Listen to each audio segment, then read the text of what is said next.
Ben Solak with us from ESPN. What's up, Solak?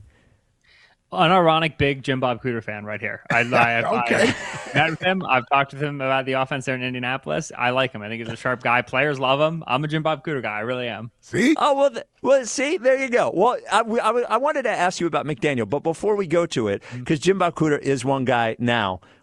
I'd be lying if I told you we weren't giggling a lot when we were talking about him. The name is very funny in a lot of different ways. But tell us about him, like sort of what his theory of offense is and why you think it might be effective with the Eagles. Yeah, so we've seen him be an offense coordinator twice. He's obviously there in Indianapolis now. He's underneath Shane Steichen. Steichen calls the plays. But he was also the OC in Detroit in the late 2010s. And this is when there was a moment like 2015, 2016 where Stafford started to have good seasons in Detroit, like before the Rams era. And it was because Cooter was the OC and they were just pushing the ball vertically. They were saying, we have a golden arm quarterback. We have some big receivers. Like, let's be aggressive. Let's attack down the field. And that was at the, for what Stafford was in Detroit, he was kind of the first OC to start to really unlock the talent of the arm and actually have it, translate into a productive passing game. Then now he is there in Indianapolis, and obviously they're dramatically different, right? With what they've had their quarterback from Anthony Richardson into Joe Flacco and now into Daniel Jones. But when you talk to that staff and you talk to the players on that staff, you get the sense that while Jim Bob doesn't actually call plays, he has a really, really big hand in the offensive game planning week over week. Like he's, the Monday, Tuesday, Wednesday guy. He's still running that room very much so. And like I said, it's structurally a lot different, right? They're very much running Shane's offense now. And I like when my offensive coordinators have some cross-pollination, right? Like you brought up probably Slowik. Slowik's always been in a Shanahan system. He's always been speaking that language. And those guys are just always going to have some blind spots and some weak points. And they're going to have things that they don't solve as well. Whereas Jim Bob Cooter's been around a lot, speaks a lot of different languages. And to me, that's good for a guy who can problem solve as the season goes on, talking about, what was the big issue with the Eagles offense this year was the inability to kind of problem solve as the season went on. So Jim Bob Cooter, to me, is a good name.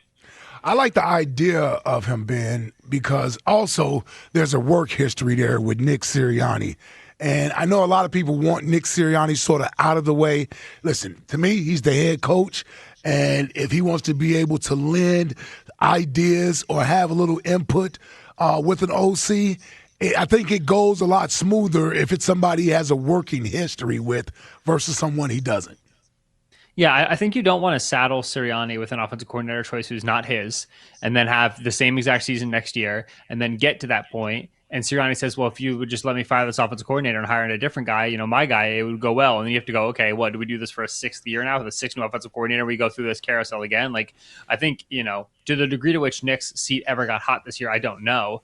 But you do want your coach, your head coach, to do something, right? If you're not going to really call plays, and obviously culture-wise and locker room management-wise, it's not been great for Nick the last couple of years. You do want him to have something he's responsible for, so that way you actually have something you can fill out on his report card later in the year and then discover, okay, we like what we got from head coach or we don't, right? And so I definitely think that, defensively, there's not a lot that Sirianni does for that staff. That's Vic Fangio. That's a lot of Vic Fangio's disciples. He has to be able to fill out, the analytics staff and the offensive coaching staff and have some ownership over that in order for me to be able to say, this is the value my head coach brings to the team and this is what I'm going to grade him on when the season ends. Ben Solak from ESPN with us, breaking down the Eagles OC candidates. I want to jump to the two guys who it's not going to be before we talk about anyone who it might be, and that is Mike McDaniel and Brian Daboll.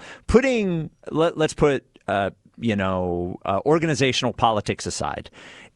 Is there anything from a personnel standpoint that you think Mike McDaniel or Brian Daboll may have looked at the Eagles from and said that might not be where I need to be if I'm going to advance my career? I definitely think McDaniel could have looked at Hurts and said, this is not a quarterback who fits well with my system. I'm going to go somewhere with a quarterback who does it better. Which I like.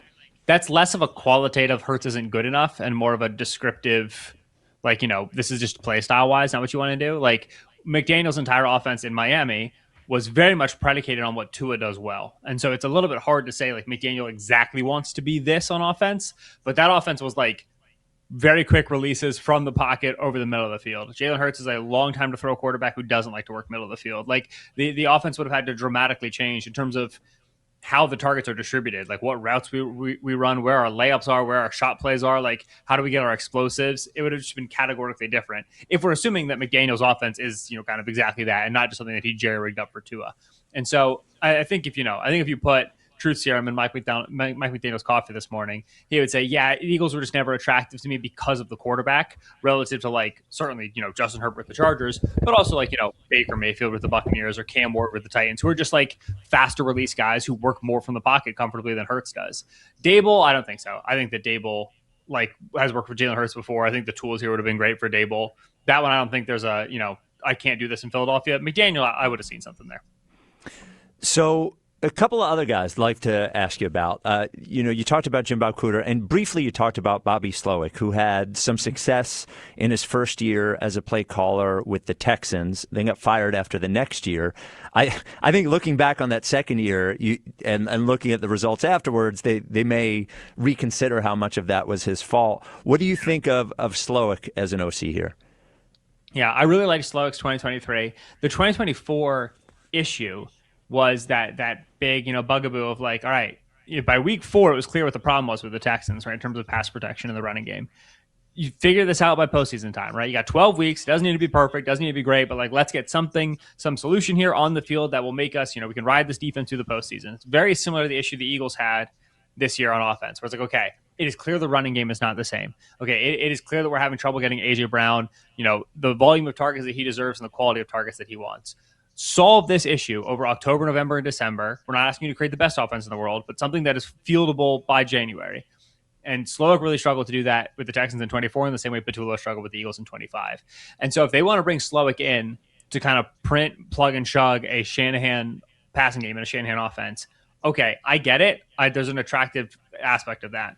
Shanahan offense has been around for a long time. All right, we're going on like year, 13 of the system, year 8 since Shanahan and McVay became head coaches. The good defensive coordinators and the good teams have answers to the base stuff, right? To the 101 level stuff. If you are not as a coordinator capable of innovating, creating in the margins, adjusting the offense to the personnel, you're going to lose January football. You're going to get to January. You're not going to have the necessary adjustments. You're going to get outclassed. I'm pretty dubious of Slowik's ability to solve that problem just yet. If he had spent last year he was with McDaniel in Miami. If he had spent the year with like Shane Steichen in Indianapolis and he'd gotten a little bit more of that cross-pollination, I think that could benefit him a lot. But right now he's just in that family. And so to me, like that's the sort of guy that I'm suspicious of his ability to really raise the ceiling of the offense.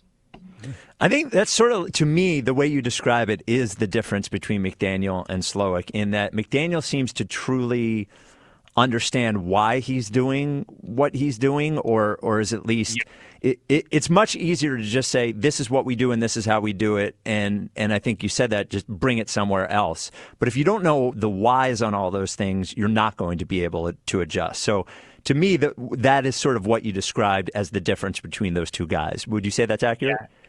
Yeah, and McDaniel ran into a talent ceiling in Miami, and to a degree he ran into a scheme ceiling, and then he started to solve that more in 24 and 25, but at that point, Tyreek Hill's injured and Tua's getting concussions, and the spool had started the yarn had started to unravel a little bit. But in general, McDaniel ran into a talent ceiling in Miami with the quarterback he had there, with some of the offensive linemen.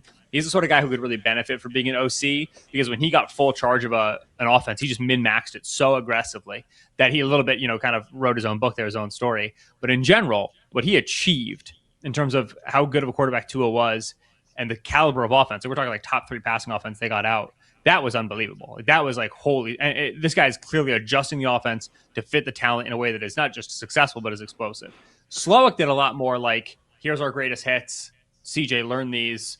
Let's go win 11 games. And then they ran into a hard wall of scheme, right? Where the Texans in 2024 were losing to the same blitz over and over and over again. Every single week, opposing defenses were copy and pasting the same pressures, weak side linebacker, and they were dropping guys, and just the Texans slid away from it every time and gave up pressure every time, and they just never found a solution. And that, to me, that is fundamentally coaching, as opposed to the Dolphins, who would change their stripes 4 weeks, every single season. They'd be walking out with new different stuff. McDaniel, to me, was a clear cut above Slowik.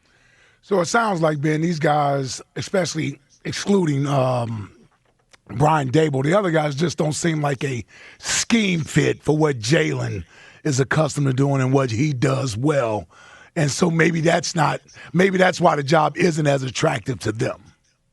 Yeah, I do think Kafka is a scheme fit in terms of the time that he spent there with the Giants. Okay, even the time that they were there in Kansas City, which obviously Jalen is not Mahomes, but in terms of the RPO stuff and packaging some of the college things, Kafka to me is a guy who I think in the limited time you saw him running things there in New York after Daboll was fired, you saw a guy who was creative and was getting a lot of juice out of like the Wan'Dale Robinson squeeze, out of Jackson Dart as a rookie with the running game. Theo Johnson was valuable. Like a lot of times when we're grading coaches, we're like, all right, are you creating more than what you have just available to you with personnel? And I felt like Kafka was doing that. And like I said, like he's been around the mobile quarterback there in Dart. He's been in that more collegey Andy Reid spread and shred inspired system there in Kansas City. To me, he's the guy who most screams like what I have run previously. Like these pages of my playbook will be immediately applicable, and I understand how to make them work. Such that like he's the guy who to me like fits and makes sense, and Jalen would be attractive to him. Like he would know how to run an offense like that. So he's the one that stands out to me as like the marriage makes sense. Yeah. And then last one is Zac Robinson, who is the OC in Atlanta. What do you think of him?